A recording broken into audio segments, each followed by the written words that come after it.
Actualité ce matin. Et la première chose, c'est pourquoi enseigner sur ce sujet.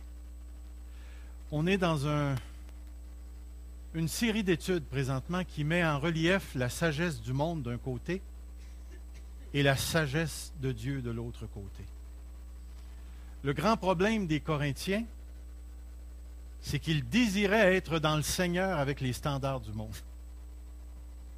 Ils voulaient vivent leur expérience de Jésus-Christ selon des standards qui, en bout de ligne, désapprouvaient et contredisaient la croix du Seigneur Jésus-Christ, c'est-à-dire la mort et la résurrection du Seigneur Jésus. Et l'apôtre Paul devait travailler de telle manière à faire en sorte que ces chrétiens réalisent que ce qu'ils avaient besoin de reconnaître, c'était qu'il existe une incompatibilité complète entre la manière dont le monde sans Christ pense et la manière dont les gens en Christ pensent. Et qu'on n'a pas la permission de transporter des standards du monde des ténèbres et de s'en servir pour justifier quoi que ce soit dans le royaume de Dieu. Et j'ai appris avec le temps et dans plusieurs lectures que l'une des places où une société, entre parenthèses qu'on pourrait dire, qui commencerait bonne, finit par se corrompre en premier, c'est dans le domaine de la sexualité. Dans le domaine de la sexualité. Et ça, c'est depuis, même lorsque j'avais 17 ans et qu'on était dans l'armée, on nous enseignait sur les maladies vénériennes, les maladies transmissibles sexuellement, parce qu'on est soi-disant appelé à aller dans d'autres pays, et puis que dans l'armée, la fidélité conjugale, c'est pas quelque chose qui est pratiqué et qui n'est pas recommandé non plus. Alors, j'en ai entendu des vertes et des mûres dans ce domaine-là. Alors, et la plupart d'entre nous, bien, vous avez déjà écouté la TV? Vous savez ce qui se passe dans le monde de la télévision et tout. Et on a réellement besoin de toucher ce sujet-là ce matin et je pense que ça va mettre en lumière quelque chose de très, très, très important. Alors, je veux donner ce matin un exemple des deux sagesses et de leur incompatibilité. La deuxième chose, c'est pour les parents et les grands-parents qui ont des enfants et des petits-enfants. Lorsque j'ai fait une recherche cette semaine, j'ai essayé de chercher des statistiques. Excusez-moi, je n'ai pas présenté aucune statistique ce matin. J'ai trouvé ça beaucoup trop déplorable. Si vous saviez ce qui se passe au Canada parmi les adolescents, vous aurez juste à chercher vos statistiques sur Internet. C'est en pleurer de voir tout ce qui se passe dans le domaine de la sexualité. Et ce n'est pas seulement parmi les adolescents, mais les statistiques en fin de primaire sont assez épeurantes aussi. La troisième chose, c'est nous sommes des enfants de Dieu. Et parce que nous sommes des enfants de Dieu, nous sommes appelés à vivre dans ce monde avec les critères du royaume de Dieu. Et si nous sommes appelés à vivre avec les critères du royaume de Dieu dans un monde perdu qui nous encourage à la corruption, vous pouvez certainement vous imaginer qu'il y aura des combats au niveau de la sexualité à tous les niveaux. Que ce soit les jeunes chrétiens ou que ce soit les chrétiens plus âgés, que ce soit les jeunes d'âge ou que ce soit les chrétiens plus âgés d'âge, j'ai réalisé que la sexualité peut devenir un problème à tous les niveaux. Cette semaine, j'ai reçu un coup de téléphone de ma fille m'expliquant un tout petit peu ce qui se passait dans l'école là-bas. Et elle m'a dit qu'elle a découvert dans sa propre classe des étudiants qui avaient des problèmes avec la pornographie. La seule chose que je pouvais lui dire, c'est « Julie, si tu savais comment c'est commun. Si tu savais comment c'est commun. » Alors, on va toucher ce sujet-là, mais dans une perspective tout à fait précise. Ce matin, on n'enseignera pas tout ce que la Bible dit, mais ce que je vais vous prêcher, c'est ce qu'on appelle un sermon par concordance. Vous savez ce que c'est qu'une concordance? Mettons que tu cherches un mot dans une concordance, ils vont te donner tous les versets où tu retrouves le mot. Alors, c'est un peu ce que je vais faire ce matin. J'ai peut-être une quarantaine de diapos à vous montrer ce matin.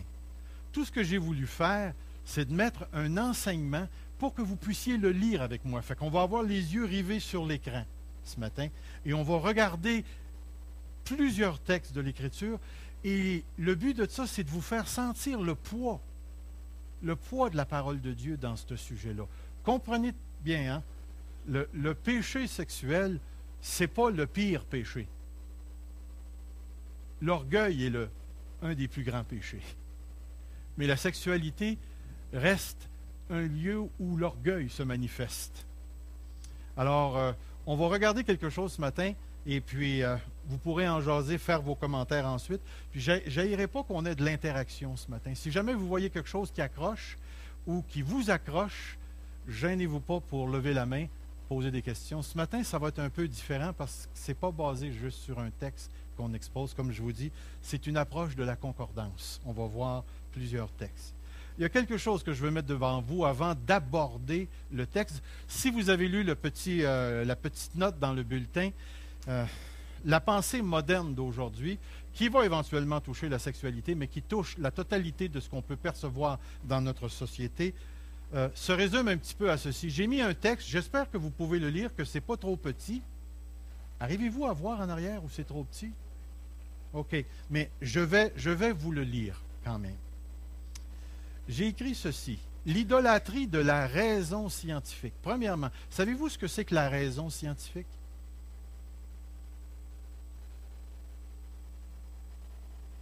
Non. La raison, l'intelligence scientifique, c'est-à-dire qui est rattachée au monde des sciences. On appelle ça la raison scientifique pour une raison bien spécifique. Hey, c'est beau, ça sonne bien. Il y a environ, on va le mettre au 18e siècle, il y a eu une révolution dans le monde de la philosophie où on a couronné la raison, l'intelligence, comme étant le critère de toute vérité. Donc, la raison est devenue ce qui a prédominé. Et vous allez voir où je veux m'en aller avec ça. Mais pas n'importe quelle raison. C'est qu'on a voulu étudier, on appelait ça la métaphysique dans le temps, c'était l'étude de ce qui est au-delà de ce qu'on voit, la métaphysique, donc l'étude de Dieu rentrerait dans ça. Et on a voulu appliquer un modèle scientifique à l'étude de la théologie. Et ce qui s'est passé, c'est que la raison est devenue la reine, et par la méthode scientifique, on a déterminé que tout ce qui n'était pas scientifique n'était pas connaissable. Réalisez bien ce que je suis en train de dire. Tout ce qui n'est pas scientifiquement prouvable n'est pas connaissable. Savez-vous ce que ça veut dire? Pas nécessairement, mais que tout le reste, c'est une affaire de foi. Et que tu n'es pas capable de prouver ça. Au moins, ils sont gentils. Ils nous ont laissé la possibilité de l'existence. Mais à un certain moment donné, quand tu arrives au 20e siècle, le 21e, le 18, 19, 19e siècle, les années 1800, l'idée qui a révolutionné le monde entier depuis ce temps-là, c'est, comment est-ce qu'il s'appelle déjà, ce gars-là, là, Darwin? Qu'est-ce que Darwin a dit? Il n'a pas vraiment dit que l'homme descendait du singe, là, mais c'est pas mal ça qu'il a dit, là. En réalité, l'homme est le résultat de l'évolution. Laissez-moi vous dire que quand vous lisez l'histoire de la pensée, vous lisez une idée qui a révolutionné la culture moderne. La raison souveraine, par sa méthode scientifique, a déterminé la nature de l'homme, l'origine de l'homme et la destinée de l'homme. Savez-vous ce qu'on est en train de dire? Ils se sont donné un évangile. Ils ont été capables d'expliquer le monde sans Dieu. Tu n'as plus besoin de Dieu pour expliquer l'homme. Tu sais que tu sors de l'eau. Tu étais une sorte de bébite avec des flaps sur le côté. Puis éventuellement, il s'est passé quelque chose dans le cours de route. Il y a eu une mutation. Tu es sorti de l'eau. Puis là, tu étais toute penchée comme ça. Là, tu as commencé à te redresser tranquillement, pas fait, jusqu'au temps qu'on arrive à l'homme moderne. Pourquoi vous riez, là, vous autres, là? C'est la science! Mais vous voyez ce que je veux dire? C'est l'idée, c'est que dans la culture occidentale, puis là, tu mets toute l'Europe et tu mets tout le continent dans lequel on vit présentement, et on a été capable de bâtir une philosophie naturaliste, c'est-à-dire qui se rapporte à la matière, qui se rapporte strictement à notre univers fermé. On n'a plus besoin des arrière-mondes qu'on appelle Dieu et ainsi de suite, et tous ceux qui vivent dans ce monde-là. Maintenant, on sait que c'est juste de l'imagination. C'est même plus une question de foi, là. Tous les gens qui croient dans ce monde-là, c'est des gens qui n'ont pas encore vraiment sorti de l'eau. Ce qu'on est en train de dire ici, c'est qu'on n'a plus besoin de Dieu et on n'a plus besoin de la Bible pour interpréter l'être humain. Et savez-vous ce qui s'est passé avec le temps? C'est que la raison scientifique, ayant pu expliquer l'homme, ses origines, sa destinée et sa nature, s'est tournée vers la technologie pour se bâtir un monde à son image. Et à travers la technologie, eh bien, la pensée moderne est capable de guérir, puis on s'en remet à elle pour toute décision de ce qui est vrai et de ce qui est faux. Lisez bien le texte que j'ai devant vous. L'idolâtrie de la raison scientifique conduit à une dichotomie. Le mot dichotomie veut dire une fracture en deux. Au cœur de la culture occidentale, entre les faits d'un bord et les valeurs de l'autre. Les faits gouvernent et façonnent la vie publique. Quand le docteur vous dit « prenez cette affaire-là », puis c'est annoncé à la TV, c'est rendu public, donc c'est vrai, c'est bon. Quand vous écrivez dans un journal scientifique, et que là, vous avez un paquet de docteurs qui approuvent, c'est maintenant dans l'arène publique, et c'est la science dans l'arène publique qui détermine la vérité. Si la psychologie et les grands journaux de psychologie, avec leurs articles et ainsi de suite, disent « l'enfant doit être élevé de telle manière », eh bien, la psychologie a parlé, les grands docteurs ont parlé. Si la sociologie nous dit dans le monde public que c'est comme ça qu'une société devrait fonctionner, eh bien, la science vient de parler. Et c'est la vérité, selon ce qui nous est dit ici. Les valeurs, regardez ce qui est écrit, les valeurs ne sont que des goûts. As-tu le goût d'aimer Dieu? Voyez-vous, c'est des préférences, c'est des opinions et relèvent donc de la sphère du privé. C'est beau quand tu es chez vous tout seul. C'est bon quand tu es avec ta petite gang. En autant que vous ne sortez pas des murs de cette place ici, que ça reste dans notre église, puis que c'est privé, puis que c'est juste à nous, c'est correct. Mais va pas évangéliser à l'extérieur, va pas dire au monde qu'ils sont perdus. C'est juste ton interprétation, c'est tes valeurs à toi. La fracture. L'Évangile est une valeur. Regardez ce qu'il est en train de dire. L'Évangile est une valeur. Ce n'est pas une vérité. C'est une valeur. Puis vous savez ce que c'est qu'une valeur? C'est un goût. C'est une préférence. Toi, tu préfères la Bible? Correct. Toi, tu préfères le livre des Mormons? OK. Toi, tu préfères le livre des bouddhistes? C'est bon, ça. Après tout, c'est chacun pour soi. Hein? Voyez-vous, ce qui s'est passé, c'est qu'il y a eu une fracture. La vérité, c'est la science qui la détermine. Vous autres, vous ne faites pas partie de la vie de la science. Alors, vous ne pourrez pas aller dans le public puis commencer à vendre votre évangile puis dire que vous avez la vérité, parce que scientifiquement parlant, vous n'êtes pas capable de le prouver. Alors, dans un certain sens, selon la pensée moderne, la pensée du monde, la vraie connaissance provient de la sphère des faits. La raison scientifique est le critère de la vérité publique. Les valeurs relèvent des choix personnels et la Bible n'est pas un fait, mais une valeur. Avez-vous déjà entendu l'expression « ça a été écrit par des hommes » ?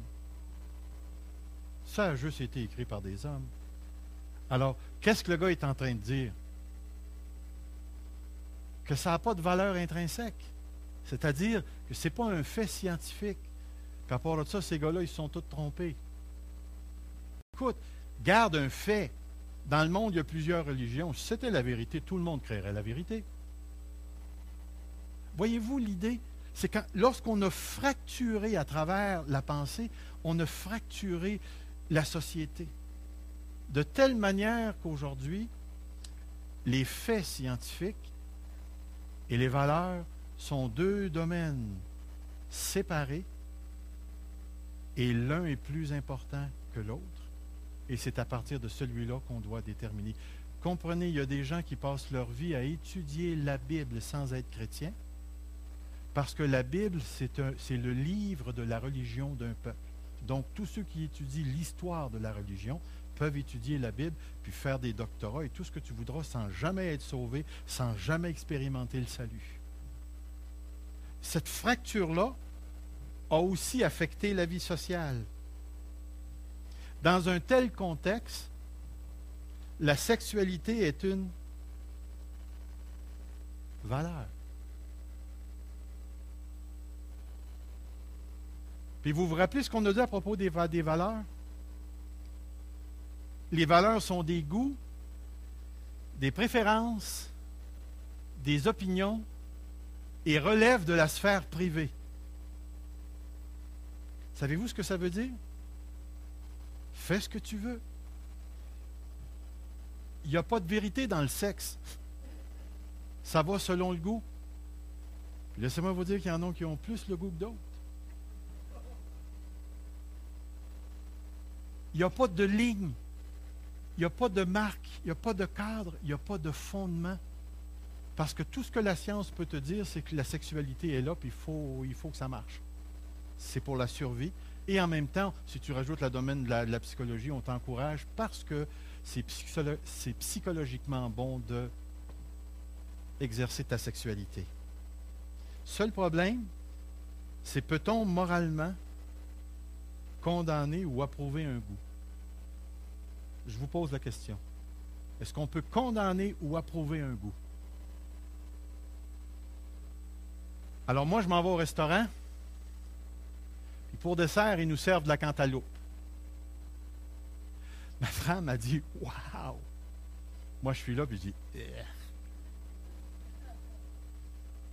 Est-ce que j'ai exprimé une vérité en faisant « Ugh » ou j'ai exprimé un goût? Pouvez-vous me condamner parce que j'aime pas la cantaloupe? Pouvez-vous condamner ma femme parce qu'elle aime ça? Donc, on est en train de dire qu'un goût, ce n'est pas moral. Et si on fait entrer la sexualité dans les goûts et les préférences, qu'est-ce qu'on vient de faire? Tu ne peux plus la condamner. Tu ne peux plus déterminer si c'est bien ou si c'est mal. Parce que la société a déplacé la vérité et n'en a fait qu'un cadre de science publique, de vérité publique. Maintenant, si tu relais la sexualité au privé, c'est bois ton lait comme ça te plaît, parce que c'est une question de goût. Pouvez-vous vous imaginer l'impact d'une telle approche dans le monde social, dans le monde de tous les jours? Peux-tu t'imaginer, là, il y a des grands-pères ici, puis il y a des grands-mères qui ont des petits-enfants. Il y a des pères et des mères qui ont des petits-enfants. Je ne sais pas, moi. Prenons un jeune présentement qui est en haut, qui arrive à la maison et il dit « Maman, savez-vous ce qui s'est passé? C'est qu'à l'école, ils nous ont montré comment nous accoupler. Puis ils nous ont fait pratiquer. » Ça vous dérange-tu?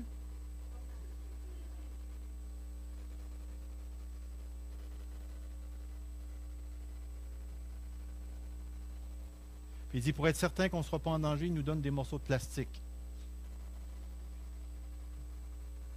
Voyez-vous, l'idée, c'est que si on accepte cette approche-là, ce matin, ce qu'on va voir, ça n'a plus de sens. C'est pour ça que nous sommes appelés à vivre dans un monde qui s'auto-détruit, parce que le monde a choisi. Vous vous rappelez du texte dans Romains chapitre 1, le verset 18? La colère de Dieu se manifeste contre tout ce qui retient la vérité captive. Et c'est exactement ce qui se passe dans le domaine de la sexualité comme dans bien d'autres domaines. Et c'est pour ça que je vous dis, j'ai choisi un domaine parce que la sagesse du monde et la sagesse de Dieu est complètement incompatible dans ces deux domaines-là. Et puis, c'est un milieu qui est tellement évident. Alors, ce matin, on va parler de la pornoïa. Quand vous entendez le mot pornoïa, est-ce que vous entendez d'autres choses? Pornographie. Alors, la parole de Dieu, là, dans le Nouveau Testament, vous ne retrouverez pas le mot sexe. Vous ne retrouverez pas le mot sexe dans l'Ancien Testament. Savez-vous ce que c'est qu'un euphémisme? Non, c'est loin d'être une fleur. Un euphémisme, c'est une manière de parler pour adoucir les choses. C'est une manière d'adoucir les choses. Prenez par exemple, dans la Bible, on a plusieurs euphémismes et on a des euphémismes qui sont relatifs à la sexualité. Prenez par exemple, Dieu a fait l'homme à son image, il les a fait hommes et femmes. OK? Mais dans l'hébreu, c'est mâle et femelle. Il les a fait mâle et femelle. Mais ce qui est intéressant, c'est que les mots utilisés, ce sont les mots qui décrivent les organes sexuels. Là, nous, on a traduit homme et femme, donc c'est un euphémisme. On a adouci parce que le langage est très graphique. Et on retrouve beaucoup de ça. Le mot pornéia, c'est l'un des mots principaux qui décrit la nature de toute forme de sexualité dans le Nouveau Testament. Là, j'ai essayé d'en mettre le plus possible et je vais vous lire les choses. Le mot fornication vient du mot grec pornoia ou porneia. En français, on le traduit par fornication, débauche, impureté, l'impudicité, l'immoralité. Dépendamment des traductions que vous avez, vous allez retrouver ces traductions-là, mais tous ces mots-là décrivent un mot qu'on appelle pornéa. Et on a aussi le mot pornéo qui se trouve être le verbe forniquer et ainsi de suite ici. Il inclut une grande variété de péchés sexuels, la prostitution, l'inceste, la bestialité, l'adultère, l'homosexualité, les relations sexuelles avec une vierge, une parente, une personne divorcée, homme ou femme. Il englobe toute pratique sexuelle en dehors du mariage.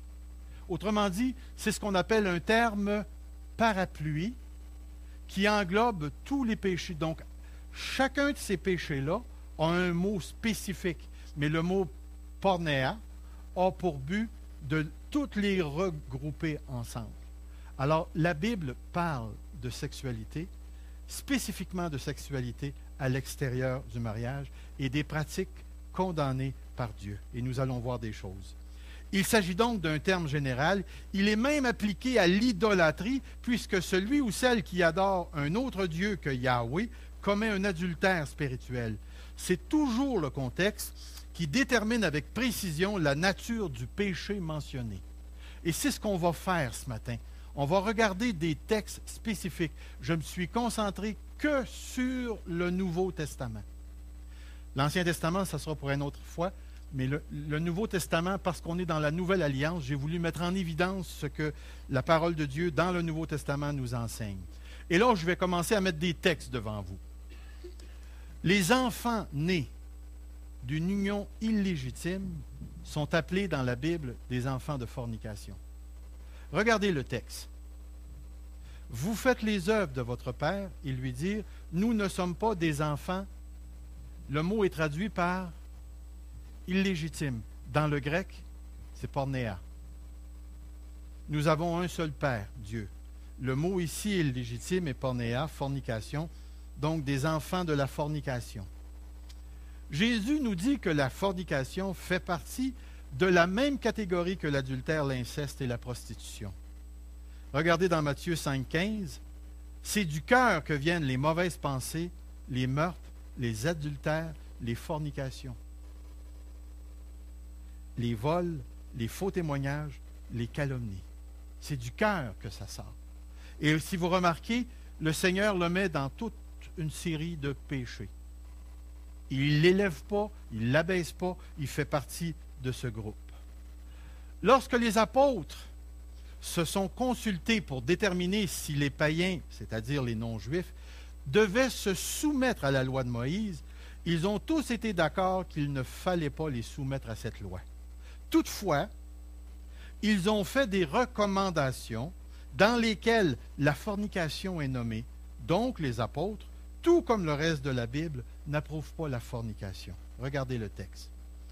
C'est pourquoi je suis d'avis qu'on ne crée pas de difficulté à ceux des païens qui se convertissent à Dieu, mais qu'on leur écrive de s'abstenir des souillures des idoles, de la fornication, des animaux étouffés et du sang.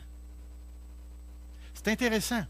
Vous avez le premier concile de l'Église évangélique apostolique, ou apostolique évangélique, et leur premier concile, c'est pour déterminer si les païens, les non-juifs, vont se soumettre à la loi de Moïse. Ils disent non.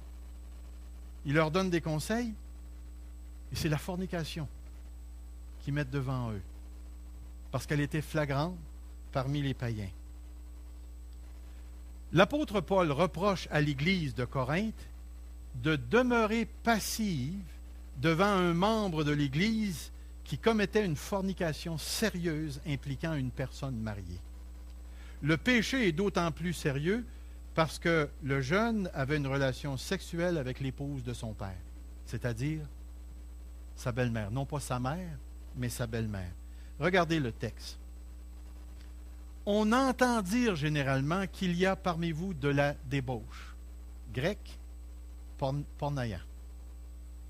Une porneia telle qu'elle ne se rencontre même pas chez les païens.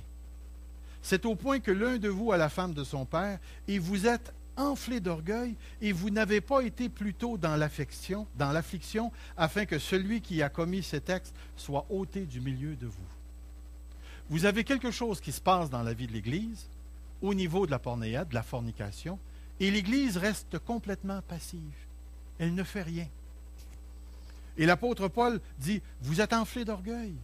Vous ne réagissez pas à cette situation-là et vous laissez la personne faire dans l'Église ce qu'on ne retrouve même pas chez les païens. C'est intéressant comme pensée ici.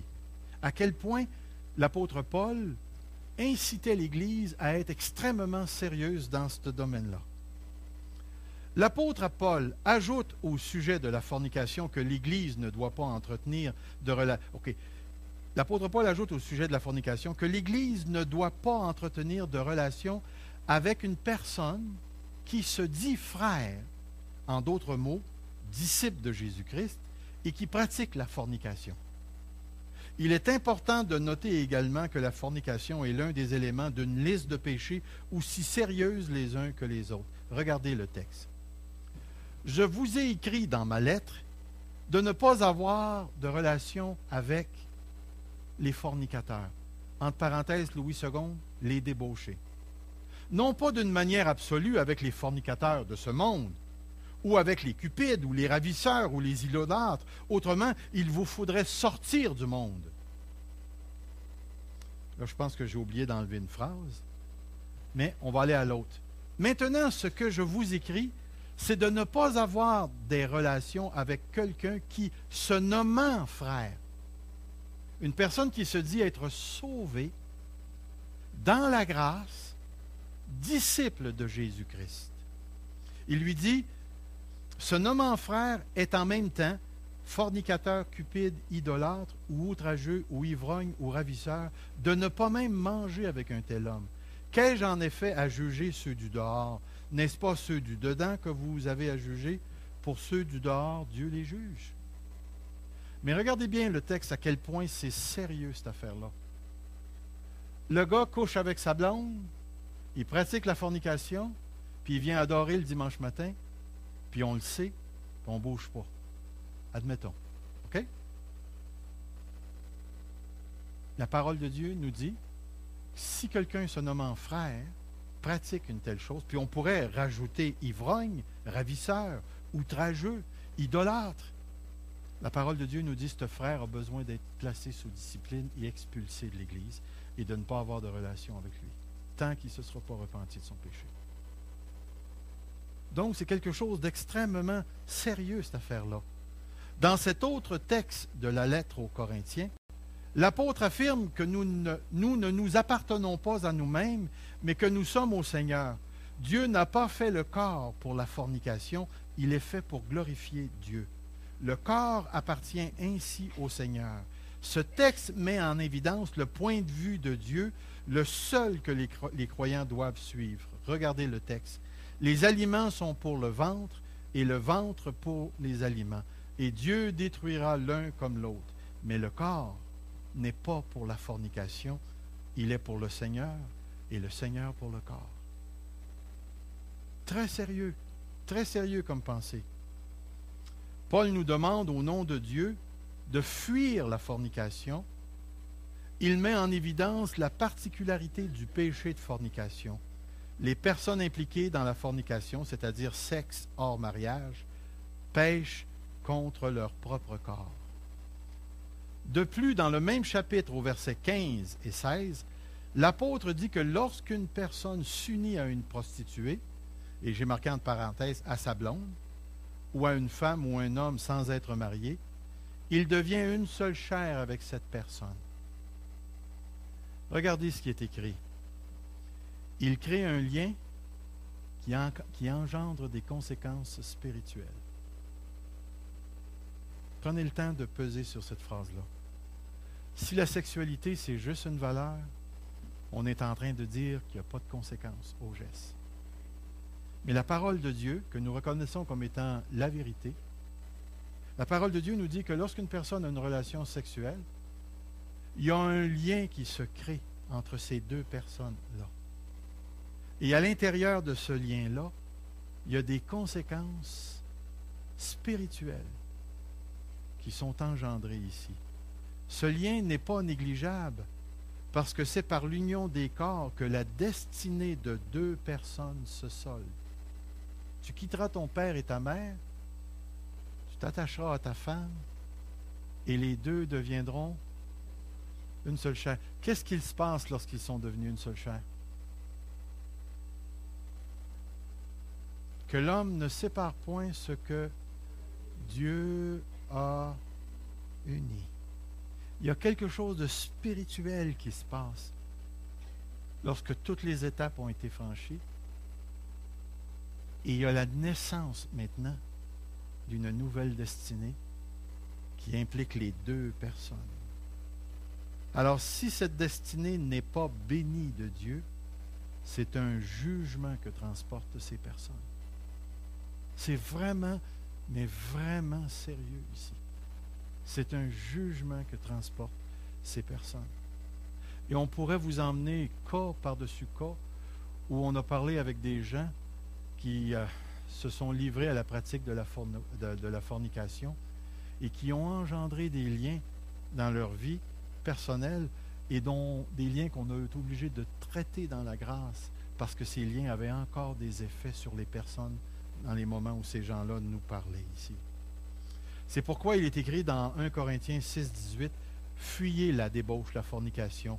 Quelque autre péché qu'un homme commet, ce péché est hors du corps. » Vous remarquerez une chose, hein?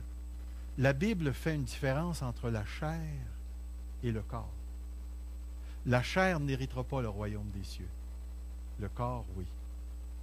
Et il faut comprendre la petite différence qui existe entre les deux, mais ce n'est pas notre but ce matin de faire une étude sur ça. Mais celui qui se livre à la fornication pêche contre son propre corps.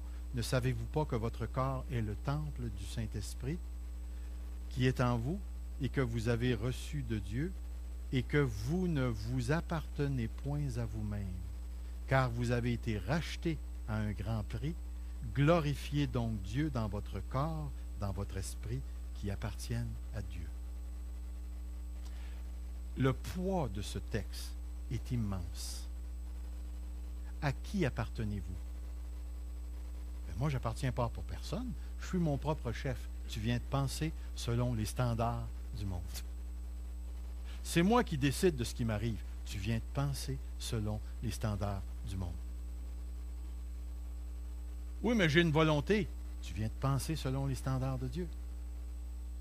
Donc, je peux faire ce que je veux avec cette volonté-là. Tu viens de penser selon les standards du monde. Voyez-vous, l'idée ici, c'est ton corps ne t'appartient pas. Puis je vais aller plus loin que ça. Tu ne t'appartiens pas. Nous appartenons à Dieu. Et en plus de ça, il y a quelque chose de profondément théologique qui nous est donné dans ce texte-là. Tu n'es jamais tout seul dans ton corps. Pense-y bien. Je reviens. Tu n'es jamais tout seul dans ton corps. Regardez bien le texte qu'il dit. Ne savez-vous pas que votre corps est le temple du Saint-Esprit? T'as-tu déjà réalisé que quand tu te fais des œufs le matin, tu n'es jamais tout seul à te faire des œufs? Quand tu embarques dans ta voiture, tu n'es jamais tout seul à embarquer dans ta voiture. Réalises-tu que quand tu parles à une autre personne, vous n'êtes jamais juste deux? Savais-tu que quand tu te parles à toi-même, il y a toujours quelqu'un qui écoute?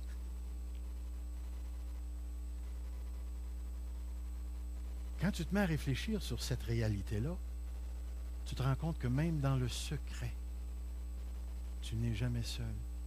Et ce que tu flippes sur le piton, sur l'écran, tu n'es jamais tout seul à l'écouter. C'est tellement important pour nous de réaliser l'impact de ce texte-là. Alors, glorifiez donc Dieu dans votre corps et dans votre esprit qui appartiennent à Dieu. Vous aviez une question, madame?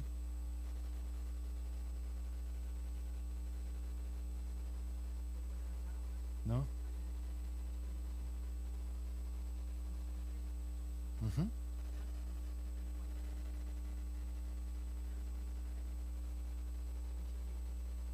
Mhm.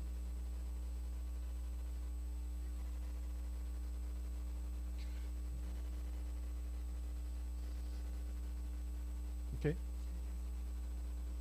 Mm. Mm.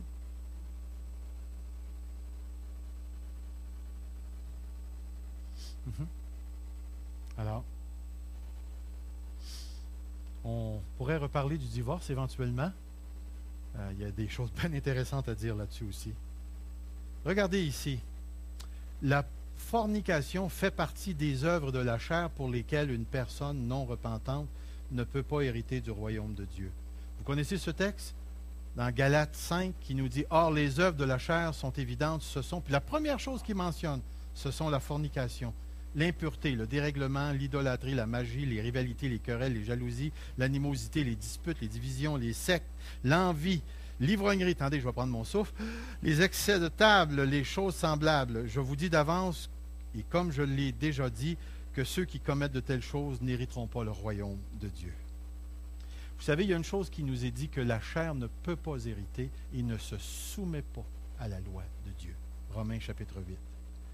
Dans la lettre aux Colossiens, Paul nous demande de faire mourir les membres qui ne s'harmonisent pas à l'espérance que nous avons en Jésus-Christ. C'est ce que lui appelle les membres terrestres. La première chose mentionnée, c'est la fornication.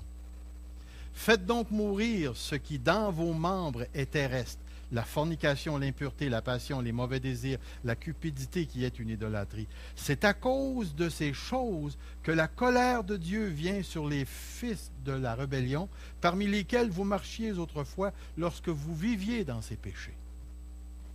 Remarquez ce qui est dit. On a déjà fait partie de ce monde-là, ici. Puis on est appelé à se positionner par rapport à ça. L'apôtre Paul affirme que Dieu n'approuve pas la fornication et que l'objectif de Dieu est de nous sanctifier et que la fornication doit être abandonnée catégoriquement. Regardez le texte dans 1 Thessaloniciens 4.1. Au reste, frères, puisque vous avez appris de nous comment vous devez vous conduire et plaire à Dieu, c'est cela ce que vous faites.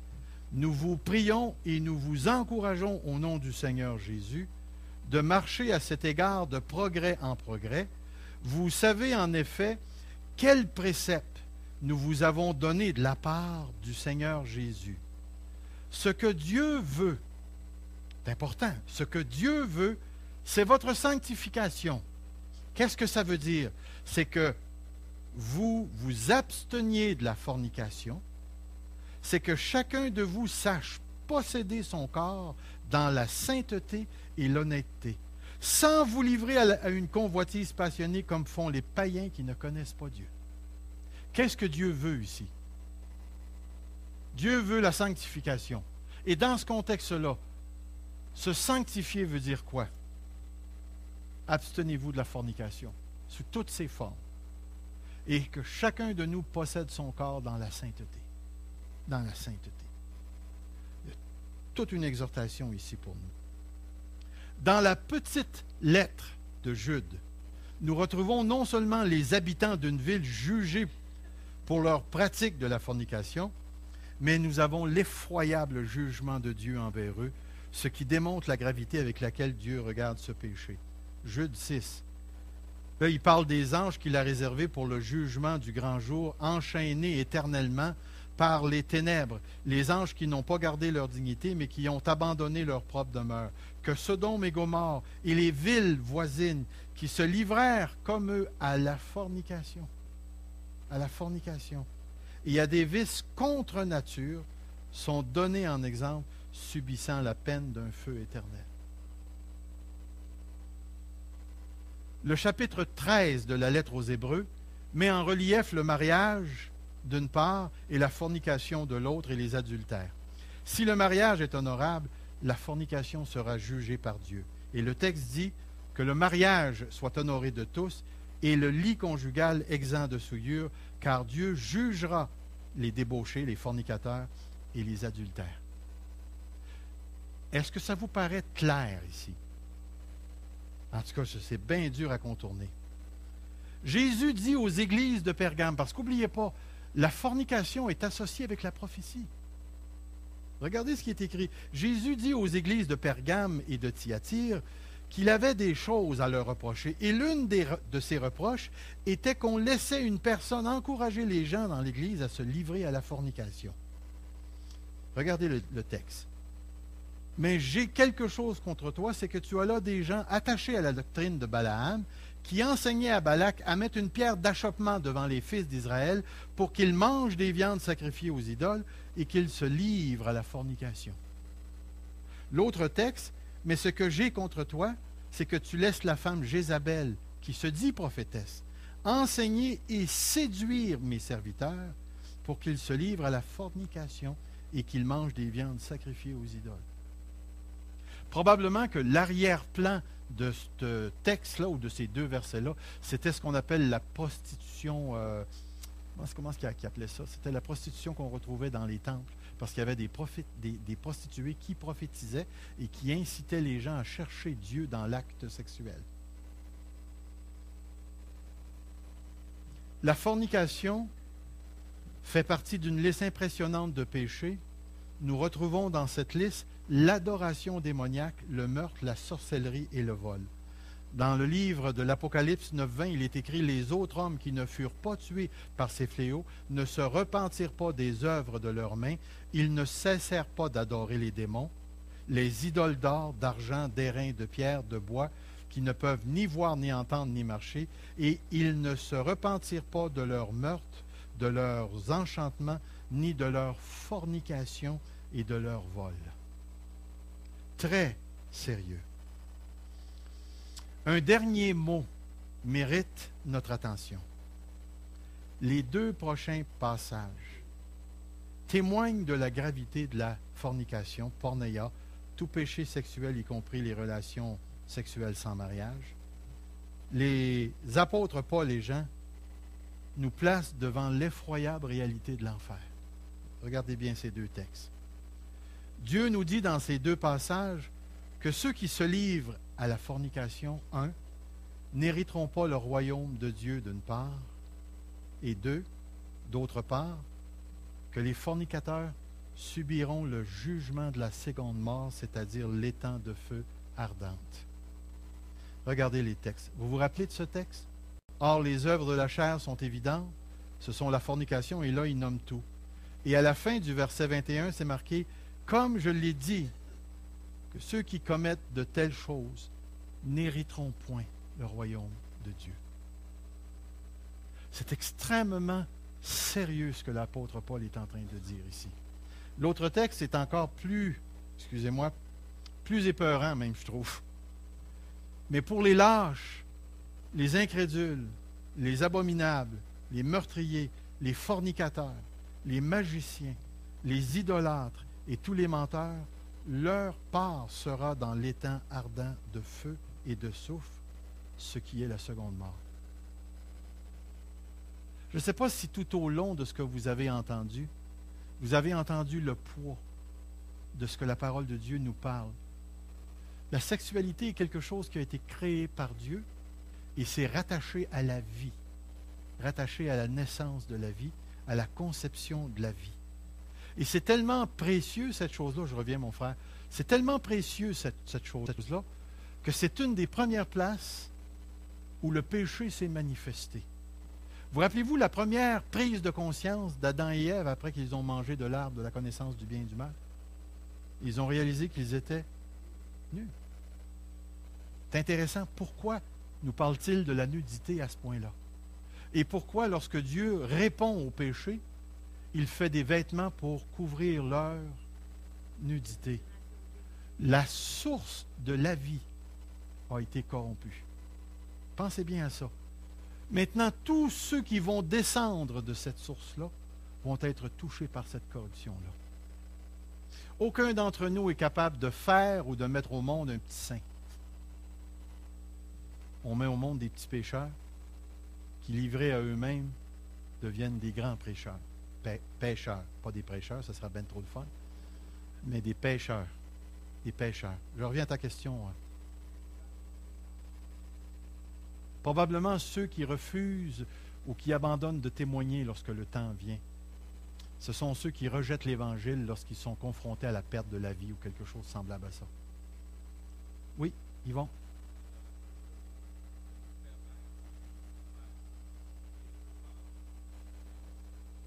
Parfait. C'est peut-être un moyen de rester sain, hein? En conclusion, Dieu ne sépare jamais les faits et les valeurs. L'homme rebelle, oui, pas Dieu. La sexualité n'est pas livrée au goût des êtres humains. Ce n'est pas une question de goût. La sexualité, comme les autres dimensions de notre vie, doit glorifier Dieu dans le cadre de sa révélation, selon sa révélation. Pensez bien à ça, dans le cadre de sa révélation. Je pense que j'ai terminé là pour... non, oui. J'ai terminé là pour mes diapositives. Ce qui est important pour nous de saisir ce matin, c'est que d'une part, vous avez le monde qui a sa conception et sa manière de faire. D'autre part, vous avez la parole de Dieu. Et la parole de Dieu nous exhorte fortement à la pureté sexuelle. La sexualité, dans un certain sens,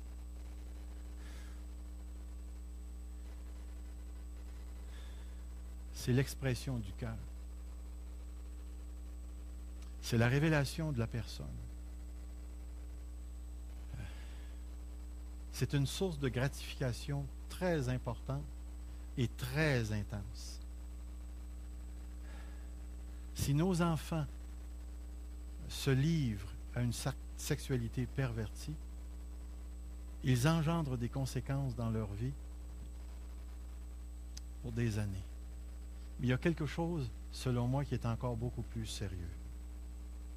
Lorsque des enfants de Dieu, sous prétexte de besoin, de pression sociale ou de passion personnelle déréglée, adoptent un mode de comportement sexuel qui est en dehors de la parole de Dieu,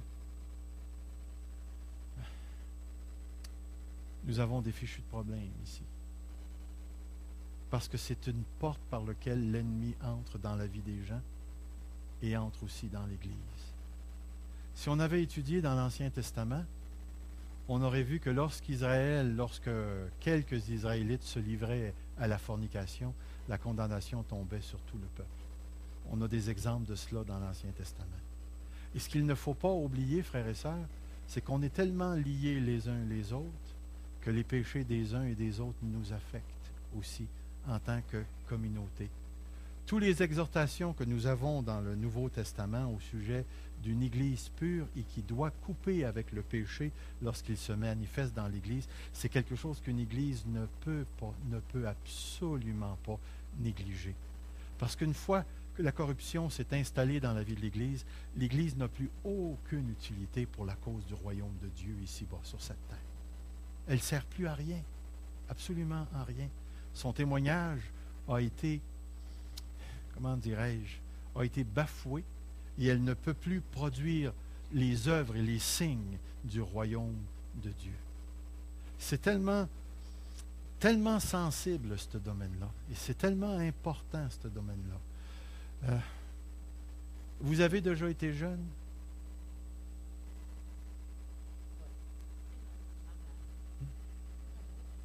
Avez-vous déjà été assez jeune, c'est-à-dire avant de connaître le Seigneur Jésus-Christ? Vous êtes-vous déjà livré à la fornication? Pensez-y bien, avant de connaître le Seigneur Jésus. Pensez-y bien. Parce que moi, je suis venu au monde dans le moment où la liberté sexuelle commençait à se manifester. Quand je suis rentré dans l'adolescence, c'était l'amour libre. Moi, je suis rentré dans l'adolescence après que comment est-ce qu'on les appelle, les hippies, avaient passé, puis la morale avait changé, puis la révolution tranquille avait commencé, on avait jeté l'Église dehors, et puis moi, je suis arrivé dans une période, je me rappelle quand j'étais jeune, à quel point les jeunes ados parlaient du sexe opposé, puis comment est-ce qu'ils en parlaient. Avez-vous pensé que c'est différent à l'Église? Une fois, je me suis retrouvé dans un camp chrétien où je suis entré d'une manière inopportune, comme on peut dire, dans une cabine de jeunes enfants où un était en train d'expliquer à l'autre comment faire la chose. C'était des enfants chrétiens. Est-ce qu'on est protégé à 100% de toutes les pressions du monde? Certes pas. Certes pas. Mais une chose qui est fondamentale, c'est que Dieu nous demande de rechercher la sanctification et de marcher dans la pureté dans ce domaine-là.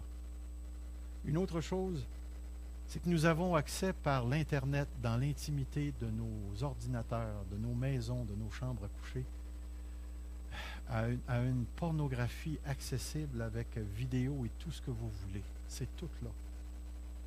Et j'aimerais vous dire que c'est pratiqué dans l'Église de Christ, ces choses-là. Ces choses-là.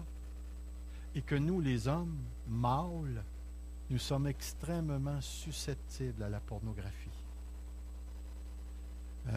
On pourrait avoir un cours sur les forces sexuelles parce que Dieu nous a créés avec des forces qui sont différentes chez différentes personnes. Mais on a définitivement été créés pour la sexualité. Même, je vais aller même plus loin que ça. Dieu nous a créés sexuels. Puis remarquez bien, je vais aller très loin dans ce que je vais dire. Faisons l'homme à notre image et à notre ressemblance. Dieu fit l'homme et la femme, il les fit comment? Mâles. Avez-vous déjà réfléchi à ça, que la sexualité fait partie de l'image de Dieu? Pensez-y bien, c'est exactement ce que le texte dit. Le sexe, la sexualité, c'est pas quelque chose qu'on fait, c'est quelque chose qu'on est. Et ça fait partie de l'image de Dieu. Et d'être à sa ressemblance. Maintenant, je ne suis pas en train de dire que Dieu est un être ayant un corps, c'est pas ça.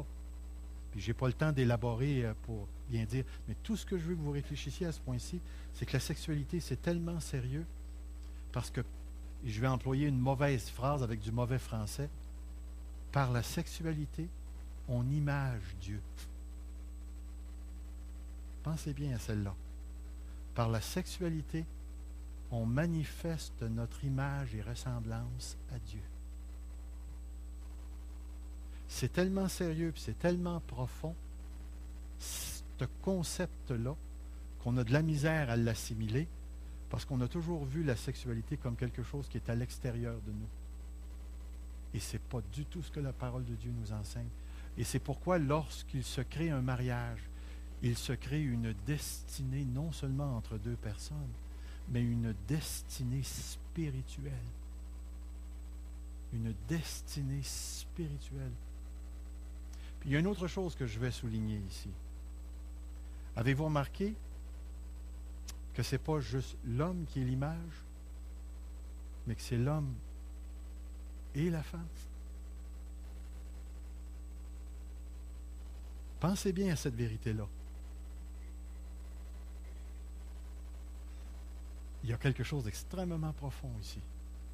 Alors, ce qu'il nous faut réaliser maintenant, là, c'est on a eu un enseignement, et si vous prenez une concordance, vous allez être capable de retracer tous les textes que je vous ai donnés.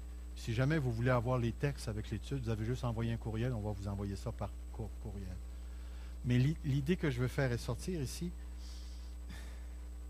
c'est qu'avec l'enseignement qu'on a reçu ce matin, on a une sorte de guide par lesquels on peut maintenant aller dans les cas par cas, par cas, par cas, par cas.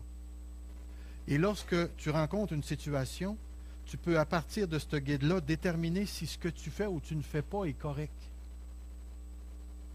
Laissez-moi maintenant, après avoir vu ce qu'on a vu, vous placer devant la situation que j'ai déjà mentionnée. 2 chrétiens qui partent en camping avec un sleeping et une tente. Est-ce que c'est correct ou c'est pas correct? Non, ils ne sont pas mariés. Est-ce que c'est correct pour des gens fiancés de coucher ensemble avant de se marier? Saviez-vous que dans l'Ancien Testament, lorsqu'une personne était fiancée et qu'il brisait les fiançailles, il devait donner une lettre de divorce? Les fiançailles étaient tellement sérieux au niveau de l'engagement. Une autre chose, saviez-vous, on n'a pas parlé ce matin, mais que la virginité dans l'Ancien Testament, elle est hautement, hautement louangée. Tout ce qui met en danger la virginité, que ce soit celle de l'homme ou de la femme, la parole de Dieu nous donne des guides spécifiques. Alors, n'allez pas penser que parce qu'on a vécu une révolution sexuelle sur le plan social et que Pierre Jean-Jacques peut coucher avec Pierrette, Jean-Jette, Jean-Jacques, Jeannette ou quelque chose comme ça, mais la révolution ne coïncide pas avec la réalité de la parole de Dieu. Et le principe fondamental de notre Seigneur Jésus-Christ, c'est celui-ci. Je vous ai laissé dans le monde, mais vous n'êtes pas du monde. On n'appartient pas à cette sagesse mondaine qui voudrait faire de nous des rebelles contre Dieu. On appartient à une sagesse où la primauté, c'est la personne et la gloire de Dieu. Et nous appartenons maintenant à celui qui nous a sauvés. Grand-père, grand-mère, quand vous allez prendre votre petit gars et votre petite fille tout à l'heure à l'école du dimanche dans les bras, pensez-y bien. Un jour, peut-être que cette petite fille-là va te dire, « Grand-père, j'ai envie de coucher avec mon chum, on s'aime. » Qu'est-ce que tu vas lui dire? Tout à l'heure, parents, vous allez ramasser vos enfants qui sont à l'école du dimanche. Allez-vous leur montrer la pureté? Leur enseigner la pureté? Essaye de t'imaginer que ta petite fille, là, que tu es capable de prendre dans tes bras présentement, elle va avoir 15 ans tout à l'heure. Puis la gang à l'école vont lui demander si elle est encore vierge. Puis si elle l'est, ils vont rire d'elle. Puis le petit gars, là, la pression de la gang va lui demander de le faire. Puis ça va être tellement pesant, cette pression-là, que soit il va le faire ou il va mentir comme s'il l'avait fait. Et dans les deux cas, il va se blesser intérieurement. Et c'est pour équiper nos enfants à penser mariage. À penser mariage. Et de s'abstenir jusqu'à ce que le mariage arrive. Écoutez bien, juste le fait de prononcer le mot abstenir, il y a peut-être des gens qui pourraient m'emmener en cours avec ça. Parce que tous ceux qui s'abstiennent sont des caves, selon la sagesse du monde. Pensez-y bien, c'est une chose très sérieuse. Restons saints et restons maîtres de nos corps, puisque ce corps que tu as est habité par Dieu et il appartient à Dieu. Courbons-nous devant Dieu. Seigneur notre Dieu, nous courbons nos cœurs ce matin, nous courbons nos corps devant toi. Et Seigneur, reçois notre part la consécration qui t'est due. Montre-nous comment être pur devant la TV, devant l'ordinateur, devant les gens qu'on rencontre. Montre-nous comment être pur dans notre habillement, Seigneur, de manière à ce qu'on ne s'habille pas selon les standards provocateurs du monde, juste pour bien paraître, Seigneur. Enseigne-nous comment être sobre, attrayant, mais sobre.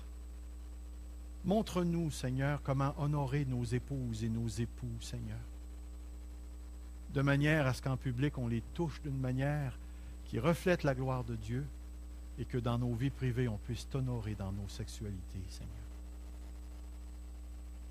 Seigneur Dieu, je te prie pour la jeunesse montante. Cette pauvre jeunesse, Seigneur, qui te connaît tellement peu, Seigneur, même parmi les enfants de Dieu. Je te prie de la garder pure, Seigneur, de manière à ce qu'ils ne suivent pas les courants du monde et qu'ils ne courbent pas l'échine devant les pressions de la foule ou des amis, Seigneur. Garde-nous purs dans nos paroles, dans nos jokes, Seigneur, de manière à ce qu'on n'introduise pas dans nos jokes des concepts flous en ce qui concerne la sexualité. Garde-nous de rester purs avec nos yeux, de manière à ce qu'on regarde les gens avec la gloire de Dieu et non pas la convoitise. Protège nos mariages, Seigneur, de manière à ce que lorsque l'ennemi se présentera avec une porte pour aller ailleurs, nous soyons tellement en amour les uns avec les autres, Seigneur, notre époux, notre épouse, qu'on soit capable de résister à ce que l'ennemi offre. Seigneur notre Dieu, garde-nous sensibles à l'esprit. Montre-nous comment accepter la faiblesse de nos corps, Seigneur, qui vieillissent.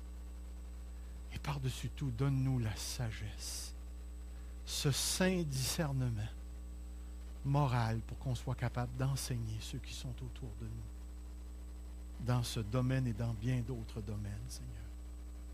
Père éternel, rends-nous sages selon l'esprit et non selon le monde. Accorde-nous la grâce de reconnaître l'incompatibilité entre les structures du monde, leur manière de penser, et les structures de Dieu et sa manière de penser. Alors, Seigneur, on se place devant toi ce matin. Et s'il y a de la corruption dans l'Église sur le plan sexuel, passe, Seigneur. Je ne te demande pas de passer avec ton jugement, mais de passer avec ta grâce, de passer avec ta tendresse, pour redresser ce qui doit être redressé, pour courber ce qui doit être courbé, et soumettre à ta volonté qui n'est que bonheur, Seigneur, nos pensées, nos désirs, nos cœurs et nos comportements. Seigneur, si un frère ou une sœur ont des problèmes dans ce domaine, donne-nous la sagesse d'aimer, de tellement aimer, pour qu'on puisse aider. Ne permets pas, Seigneur, que l'on diminue ou qu'on agrandisse de la mauvaise manière la sexualité que tu nous as donnée. Garde-nous petits devant toi, de manière à ce qu'on participe aux grandes choses. Car tu es notre Dieu, notre Seigneur. Béni soit le nom du Seigneur. Amen.